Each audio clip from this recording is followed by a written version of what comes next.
Hello, and welcome to the Picket Studios YouTube channel. My name is Terry, and today I will be sharing a fun card that I created using some products from the most recent release. So let's get started. Okay, so here is a close-up look at the stamp set that I'll be using today. This one's called a Polar Bear Winter Celebration. And I love this set because the critters are so adorable. And from the August release, there was also a set with polar bears, and it was called a Polar Bears Christmas. And I will be also using that set as well. I will be using the Christmas tree from that stamp set. Okay, so I went ahead and stamped everything down on white cardstock, and I'm using an alcohol marker friendly ink. I like using the Picket hybrid ink because it doesn't smear when using Copic markers. Okay, so I will go ahead and start coloring the images here, and I will play some music. If you guys aren't interested in the coloring process, I will leave a timestamp down below and you can forward it to that time. But if you guys do, I hope you sit back and enjoy. I'll see you guys in a little bit.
Okay, so I am back. So after I finished coloring the images, I went in with the coordinating dies and I ran that through my die cutting machine. I love how easy it is to pop out all of the images.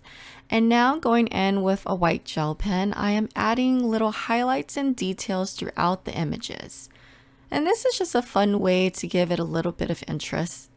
Okay, so let's talk about the background scene. I am going again with white cardstock and I am using the Scene Building Bricks Wall stamp. And I love this stamp because you could build a nice brick wall.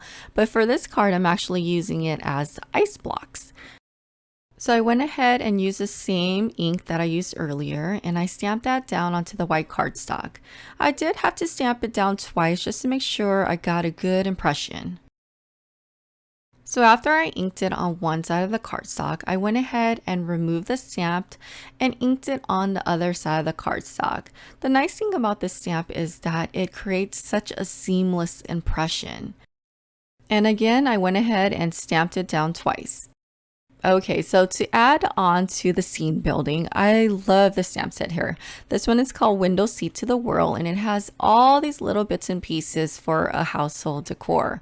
And I am using this stamp down below, and I'm using it as hardwood flooring onto my card scene. So I went ahead and stamped it down onto the white cardstock, and I'm shifting my cardstock up and down and side to side just so that I don't have to remove the stamp itself from the platform. So this is a great way, just shifting over your cardstock so that you're able to repeat stamping with the same stamp. And I went ahead and repeated the process until the bottom of the cardstock was filled. And again, I double stamped it just to make sure I got a clear impression. Okay, so once I completed the background scene, I went ahead and used my paper trimmer, and I'm trimming the cardstock down to 4 inches by 5¼ inches. And now, just finishing off some coloring, I went ahead and colored the background scene.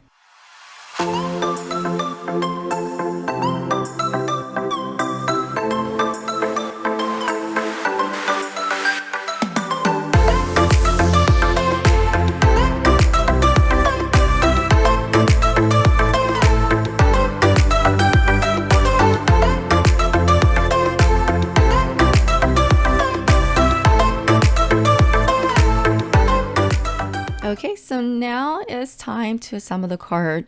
So here I'm just trying to figure out the placement of everything. And once I figured that out, I went in with liquid adhesive and foam squares and popped everything onto the card panel.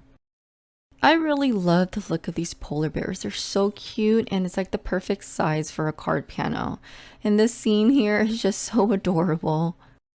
And if you guys missed the first video that I created with the first polar bear set, I created a shaker card with that. It's on the channel, so if you wanted to see that, you could take a look at it. Okay, so here I'm going in with the sentiments. I'm just trying to figure out which sentiment I want on my card panel. And once I decided on that, I went ahead and stamped it down onto white cardstock using blue ink. And using the coordinating dies, I went ahead and ran that through my die cutting machine. I also ran it a few times on white cardstock just so that I'm able to layer it on top of one another. I like doing this because it creates a lot of dimension onto my card panel. Okay, and once that was adhered together, I went ahead and adhered it onto the card panel. So now it's time to put everything onto a card base. So what I like to do is I like to create a mat behind my card panel. So here I trimmed down a piece of black cardstock slightly larger than my card panel. And I adhered that onto the back of that. And then I went ahead and adhered it onto blue color cardstock that's slightly larger than my black panel. And I went ahead and adhered everything down to a white color card base. And that's it. I hope you enjoyed this tutorial, and please don't forget to thumbs up, comment, and subscribe. Until next time, have a great day. Bye-bye.